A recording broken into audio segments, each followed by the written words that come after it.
Mercedes has revealed new upgrades in connection to the floor of the W14, which they will introduce at the upcoming Austin Grand Prix in Texas, as their aim is to steer the car in the right direction, laying the foundation for progress in next year's W15 model. With Wolff saying they listened to Hamilton's appeals in terms of addressing the main issues, like the cockpit position, one can't help but wonder, will Mercedes finally get on the right track, and will we see a competitive 2024 season from the Silver Arrows? In a season where Mercedes has struggled a lot, revamping their car after only a few months, it is very commendable for the Brackley side that they are P2 in the constructors' standings. Not to mention the several tense moments between Hamilton and Russell, and the inevitable finally happening in Qatar, where luckily only one of them crashed out of the race. But it is a fact that there's been a lot of tension between the two drivers on this team in recent weekends. However, in the larger scheme of things, this drama might not be all that significant, as they're not in the running for the championship, and while Hamilton would prefer to secure P2 over Perez, it doesn't carry immense weight in the bigger picture. They'll likely manage to maintain their hold on P2 in the constructors' standings, though they're certainly making things more challenging for themselves in these recent races. Looking ahead to next year's car, Mercedes is set to introduce more upgrades compared to Ferrari, who have indicated they're essentially finished with their current car after the updates brought in during races like Singapore and Japan, as Mercedes is determined to further solidify their development direction. They made similar claims last year, but it didn't drastically alter their car's competitiveness. The shift from zero pod to the downwash concept this season has shown challenges due to its alignment with their chassis design, cockpit position, and fixed suspension setup, which can't be changed within the budget cap restraints. James Allison has confirmed a completely new floor for the Austin track, and while this could have potentially been introduced earlier, they likely opted not to in Qatar due to the limited data available for the intricacies of that circuit. We will bring a new fun to the track in Austin, but don't expect major steps forward. It will give us a bit of gain from a chronometric point of view, but above all, it will help us understand if we are on the right path, commented Brackley's technical director speaking to the media. This new floor will allow Mercedes a larger operating window in regards to the downforce they create at different ride heights, and it's expected that this upgrade won't make a lot of difference this season, but will act as a base for next season's W15 car, which will align more with this concept. The 2024 car will be important, because given the regulatory changes in 2026, we will still have 2 years to try and win the World Championship, and next year's car will also have to be the basis for the following one, explained Allison. Austin's Circuit of the Americas is much more familiar territory for all teams, and as for its impact on next year's car, it's worth noting that Allison rejoined the project presumably around the time of the Bahrain test earlier this year, where Mercedes realised that the prospects aren't promising, and it seemed that this car won't beat Red Bull, nor will it likely clinch a championship. So they've called upon James to step away from his boat-making endeavours for now, or whatever else he was involved in, and to dive into the development of the W15. This project represents a significant change for him, as he'll be involved in it from the ground up. The W14 has shown particular challenges, especially on circuits with higher levels of downforce, and it's unclear whether the car genuinely performs better on these tracks, or if it's a matter of drivers feeling more confident when conditions are grippier with increased downforce. This tendency has persisted for the past couple of years, leading to the team's characterization of the car as somewhat finicky.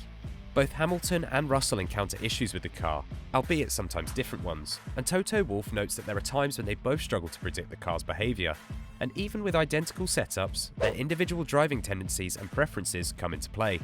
Hamilton, for instance, has expressed dissatisfaction with the cockpit position, whereas Russell may have his own set of concerns. A key comparison can be observed in the driving styles of Verstappen and Perez, where Perez tends to make more adjustments due to a lack of confidence in the car's response, which can result in lost time on the track. Confidence in the car's predictability is crucial to extracting maximum performance, especially during qualifying. Looking ahead, there's a consideration of what changes will be implemented on the car. Toto Wolff emphasises that in 2024, significant changes will be made, emphasising a return to fundamentals. This approach raises questions about its overall impact, especially in the third year of this set of regulations. For 2024, we will change a lot, trying to get back to the basics. I no longer want to hear Lewis say, "I'm sitting too far forward in the cockpit, suspension mechanisms that we don't understand," and so on. Let's be decisive about what we understand and what we don't understand.